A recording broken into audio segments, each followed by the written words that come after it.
DC movie 1967 ഇറങ്ങിയ Boney and ക്ലൈഡിന്റെ remake ആണോ എന്നൊരു ഡൗട്ട് ഉള്ളത് കൊണ്ടാണ് ഞാൻ ഇന്നലെ ഈ സിനിമയിൽ നിന്ന് ഡൗൺലോഡ് ചെയ്ത് കണ്ടത്. ഈ സിനിമയുടെ പോസ്റ്റർ കണ്ടാൽ തന്നെ നമുക്ക് മനസ്സിലാവും, ഒരു സ്ത്രീയും ഒരു പുരുഷനും ഒരു വണ്ടിയും, ഗണ്ണ്, റെബലിയൻ, ക്രൈം, ഇതിന്റെ ഇടയിൽ നടക്കണ ഒരു റിലേഷൻഷിപ്പും റൊമാൻസും. ഇത് വെറുതെ ഒരു പോസ്റ്റർ അല്ല, രണ്ട് കുറ്റവാളികൾ ഒരുമിച്ച് ജീവിക്കാൻ ശ്രമിക്കുന്ന ലോകത്തിന്റെ കഥ തന്നെയാണ് പറയുന്നത്. ഇതിൽ ദേവദാസ് ഒരു സാധാരണക്കാരനോ അല്ലെങ്കിൽ ഒരു പാവം പിടിച്ച മനുഷ്യനോ ഒന്നുമല്ല. അയാൾക്ക് അയാളുടേതായ ഒരു നിയമമുണ്ട്, അയാളുടേതായ ലോകമുണ്ട്. ആ നിയമത്തിനനുസരിച്ചിട്ട് ആള് മുന്നോട്ട് പോവുള്ളൂ. അതിന്റെ ഇടയിലാണ് ചന്ദ്ര വരുന്നത്. ചന്ദ്രയ്ക്കും ട്രോമയും ഡേഞ്ചറും എല്ലാം ഉണ്ട്. നായകൻ നായികയെ പ്രണയിച്ചു എന്നുള്ള ഒരു സാധാ ഫോർമുലയൊന്നും അല്ല ഇവിടെ DC പറയുന്നത്. രണ്ട് ഡാമേജ്ഡ് പേഴ്സണിന് അവരവരുടേതായ ആവശ്യങ്ങളുണ്ട്, അതിന് വേണ്ടിയിട്ടാവുന്ന റിലേഷൻഷിപ്പ്. ബോണി ആൻഡ് ക്ലൈഡിലും അവരും ഒരു സാധാരണ കപ്പിൾസ് ആയിരുന്നില്ല. ക്രൈം എന്നത് അവരുടെ റിലേഷൻഷിപ്പിന്റെ ഒരു ഭാഗം തന്നെയായിരുന്നു, അവരുടെ ഒരു ഇന്റിമസി. DCയിലെ ദേവദാസിനും ചന്ദ്രയ്ക്കും ഇടയിലുള്ള ഒരു ഡൈനാമിക് അവിടെയും കാണാൻ പറ്റും. ഇവർ ഒരുമിച്ച് സന്തോഷമായിട്ട് ജീവിക്കുന്ന കപ്പിൾസ് അല്ല, ഒരുമിച്ച് സർവൈവ് ചെയ്യാൻ വേണ്ടിയിട്ട് ശ്രമിക്കുന്ന കപ്പിൾസ് ആണ്. അതുകൊണ്ടാണ് ഈ സിനിമയിൽ ഗൺസ്, വെഹിക്കിള് എല്ലാം ഒരു ഡെക്കറേഷൻ ആയിട്ടല്ല കാണിച്ചിരിക്കുന്നത്. അവര് അത്രയും ക്രൂരന്മാരാണ് എന്ന രീതിയിൽ തന്നെ കാണിച്ചത്. ആ ക്രൂരന്മാരാക്കിയത് ആരാണ്? സൊസൈറ്റിയാണ് എന്നാണ് അവർ ഉദ്ദേശിക്കുന്നത്. ബോണി ആൻഡ് ക്ലൈഡിന്റെ എക്സാക്ട് സ്റ്റോറി അങ്ങനെ എടുത്തു വെച്ചിരിക്കുകയല്ല DC ചെയ്തിരിക്കുന്നത്. ആ സിനിമയ്ക്ക് ഒരു സിനിമാറ്റിക് ഐഡിയ ഉണ്ട്, അതാണ് ആഴൂർ മാധേശ്വരൻ ഇങ്ങോട്ടെടുത്ത് വെച്ചിരിക്കുന്നത്. അതായത് ക്രൈം ചെയ്യുന്ന രണ്ടാളുകൾ ഉണ്ടാവുന്ന ഒരു ഡേഞ്ചറസ് ഇന്റിമസി ഉണ്ട്. അതിൽ ഓവർ പൊസസീവ്നെസ് ആയിരിക്കും, അതായത് ഒരു ഡാർക്ക് റൊമാൻസ്.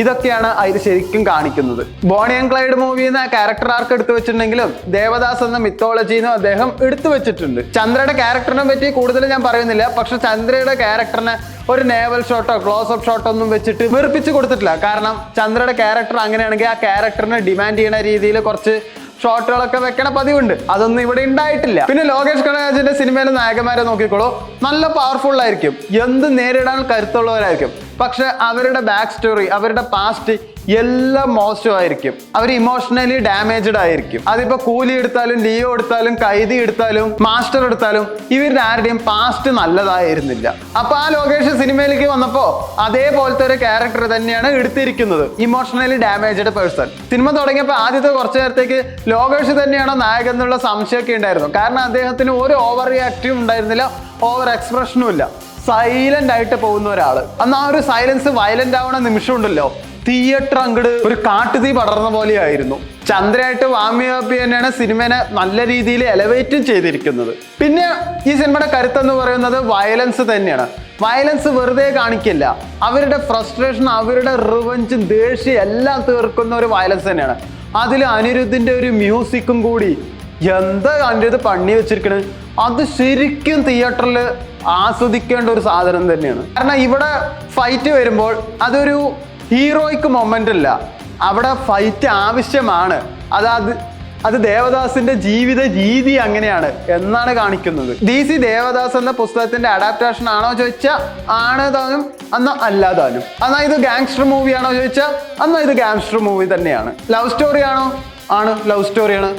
പ്രണയം തന്നെയാണ് ഇതിലെ ഒരു മെയിൻ ഫാക്ടറായിട്ട് ഈ സിനിമയിൽ പറയുന്നത്. Devdas, Chandra, Parvati, gangster, crime, violence, revenge, guns ഇതെല്ലാം ചേർത്തിട്ട് ഒരു പുതിയൊരു ദേവദാസ് ഉണ്ടാക്കാൻ ശ്രമിച്ചിരിക്കുകയാണ്. അതുകൊണ്ടാണ് 1967 ബോണി ആൻഡ് ക്ലൈഡ് ഇറങ്ങിയിട്ടും ഇപ്പൊ 2026 DC അതുപോലെ തന്നെ ഇറക്കുന്നത്. കാരണം രാജമൗലി പറഞ്ഞ പോലെ കഥകൾ മാറുന്നേയില്ല, കഥ പറയുന്ന രീതി മാത്രമേ മാറുന്നുള്ളൂ. ഇവിടെയും ആ കഥ പറയുന്ന രീതി മാത്രമേ മാറ്റിയിട്ടുള്ളൂ.